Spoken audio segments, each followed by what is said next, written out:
I'm Matt Bishar with NAREIT here in New York City for REITWeek 2016, NAREIT's Investor Forum. Joining me today is NAREIT Chair Ed Fritsch. Ed is also the President and CEO of Highwoods Properties. Ed, thanks so much for joining us. Thank you for the opportunity. Now, we're halfway through your term as NAREIT Chair and approaching the midpoint of the year.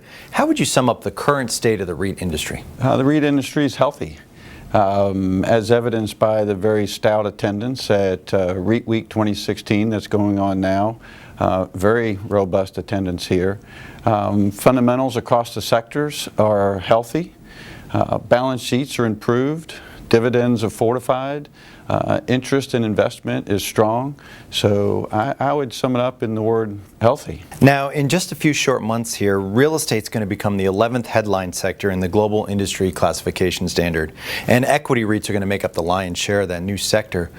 In your opinion, what does this development say about the current state of today's REIT industry as well as its potential going forward?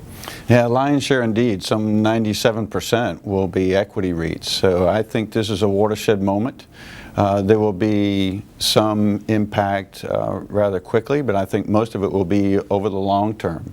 When GICS was first formulated in 1999, equity REITs represented about less than $120 billion. Today it's over $900 billion and headed towards $1 trillion. So I think it's full recognition and a testimony to what the real estate and what equity REITs have become as an industry and a true diversifier within portfolios.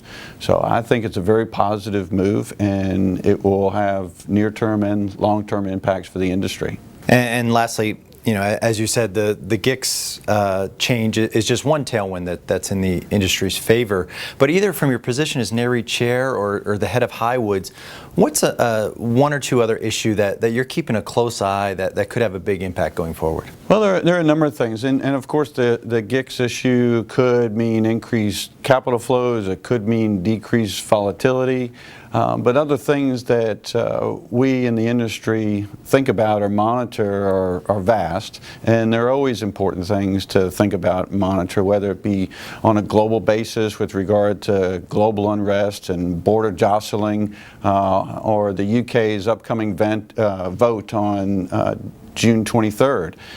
So you think about those types of things, and then domestically, the upcoming presidential election, the adjectives that Janet Yellen chooses and how she places the emphasis on those.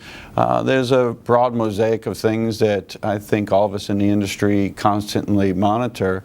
But fortunately, the mosaic for REITs today is healthy. Ed, as always, thank you so much. Thank you, Matt. For more from REITweek 2016, be sure to visit REIT.com.